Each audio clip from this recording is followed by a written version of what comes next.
Evangelho de Mateus, capítulo 23, versículo 13.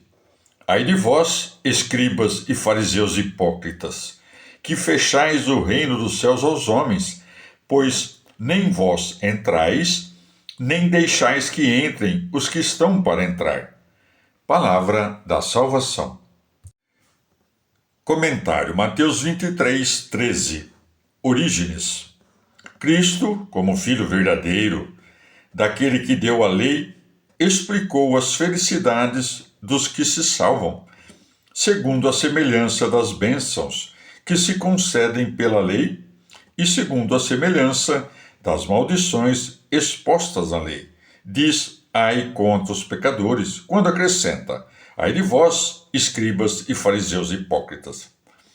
Os que creem que é bom dizer isto contra os pecadores, compreendam que o propósito de Deus é semelhante quando maldiz por meio de sua lei. Tanto aquela maldição da lei como o ai do Senhor recaem sobre o pecador, não por causa daquele que os pronuncia, mas por conta dos seus pecados, pelos quais se torna digno de escutar essas coisas que Deus pronunciou para corrigir, a fim de que os homens se convertam ao bem. Assim como o pai, quando repreende o filho, pronuncia algumas vezes palavras de maldição, mesmo não desejando que seu filho seja digno delas, mas para que melhor sirva para separá-lo do mal. Também o Senhor explica a causa desta ameaça quando disse: que fechais o reino dos céus aos homens, pois nem vós entrais, nem deixais que entrem os que estão para entrar. Estes dois preceitos são naturalmente inseparáveis, porque o fato de que alguém não permita que os demais entrem é motivo suficiente para que fique excluído. Portanto, os fariseus e os escribas não entravam nem queriam ouvir daquele que disse: se alguém entrar por mim, será salvo. João 10, 9. E não deixavam entrar aqueles que poderiam crer por meio das Escrituras, que já tinham sido explicadas pela lei e pelos profetas, referindo-se a Cristo, fechando a porta com todo o terror.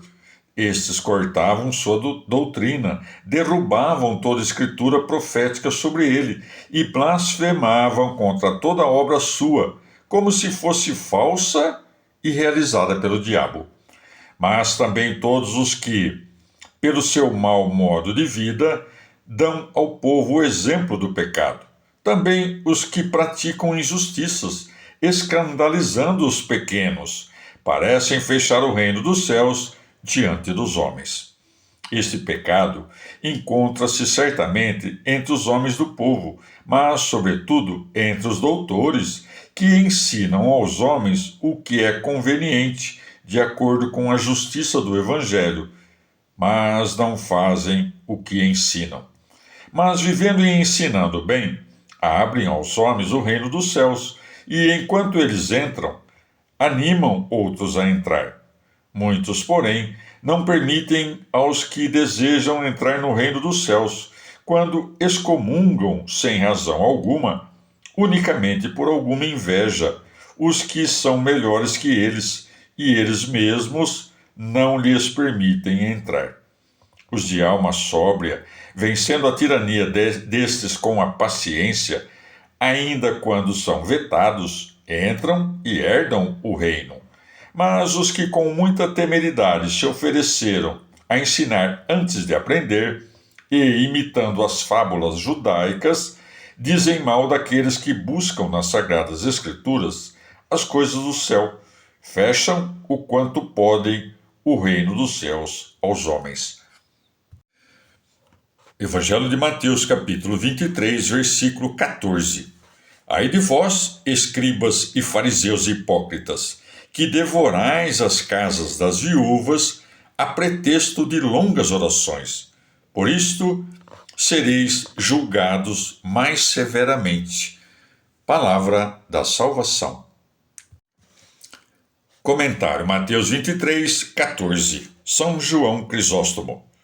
Quanto ao demais, o Senhor os repreende por sua gula, e o que é pior, porque enchiam seu ventre não às custas dos ricos, mas das viúvas, e deste modo agravavam mais a sua pobreza, quando o que deviam fazer era aliviá-la. Por isso diz Jesus: ai de vós, escribas e fariseus hipócritas, que devorais as casas das viúvas. O sexo feminino é incauto, porque as mulheres não consideram com sua razão o que veem ou o que ouvem. Também são demasiado flexíveis, porque facilmente se dobram ao mal, do mal ao bom, ou do bom ao mal. O sexo viril é mais precavido e forte. Portanto, os simuladores de santidade negociam especialmente com as mulheres, porque não podem entender seus enganos e facilmente se inclinam ao seu amor por causa da religião. Mas negociam especialmente com as viúvas. Em primeiro lugar, porque a mulher não se lhe pode enganar facilmente quando tem um homem que a aconselhe. Em segundo lugar, porque não dão com tanta facilidade a algo de seus próprios bens quando vivem sob o poder do marido. Assim, quando o Senhor confunde os sacerdotes dos judeus, adverte os cristãos que não gastem mais tempo com as mulheres viúvas que com as demais, porque, mesmo quando a vontade não é má, no entanto, a suspeita será. Ademais, este modo de rapina era mais grave, porque acrescenta, a pretexto de longas orações: quem quer que pratique o mal é digno de castigo, mas o que toma da religião o motivo da imoralidade está sujeito a uma pena maior.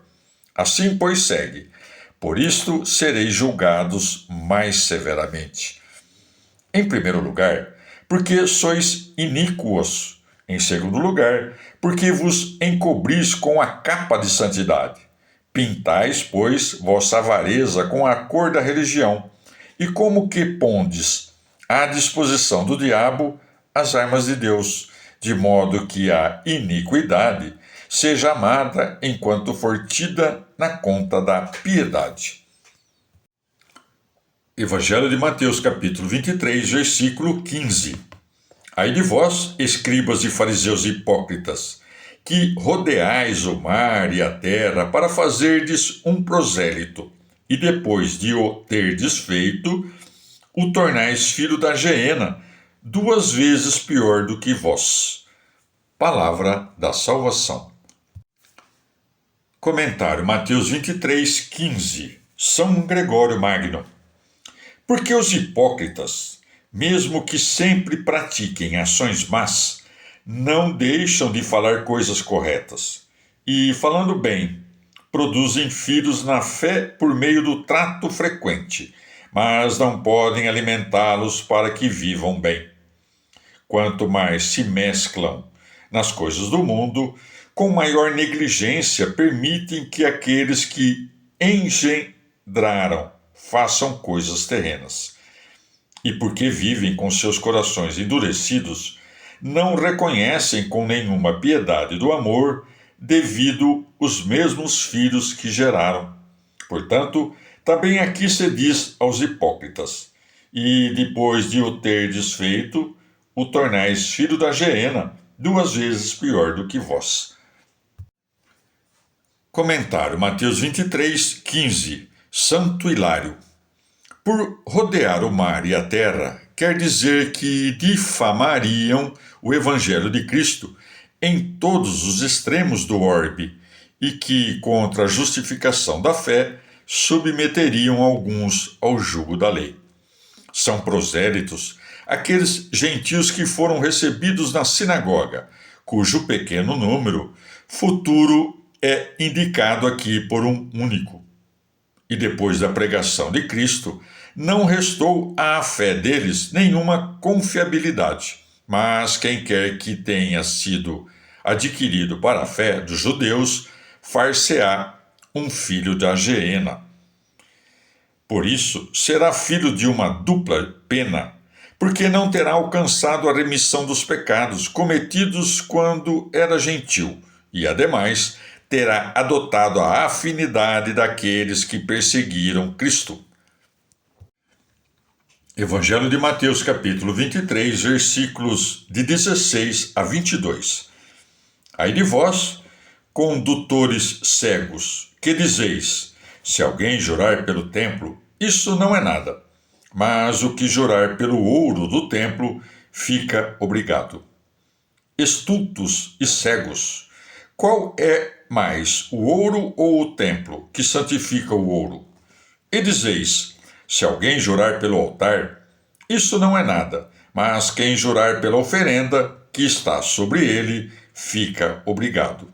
Cegos, qual é mais, a oferta ou o altar que santifica a oferta? Aquele, pois, que jura pelo altar, jura por ele e por tudo que está sobre ele. E o que jura pelo templo, jura por ele e por aquele que habita nele.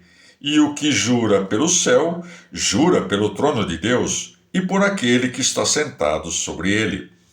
Palavra da salvação. Comentário Mateus 23, de 16 a 22. Orígenes. Semelhantemente, como também os judeus tinham o costume de jurar pelo céu, para repreendê-los, acrescenta: e o que jura pelo céu, jura pelo trono de Deus e por aquele que está sentado sobre ele. Assim, não evitam o perigo, como acreditavam, por não terem jurado por Deus, mas pelo trono de Deus, isto é, pelo céu. O juramento é a confirmação da palavra daquilo que se jura.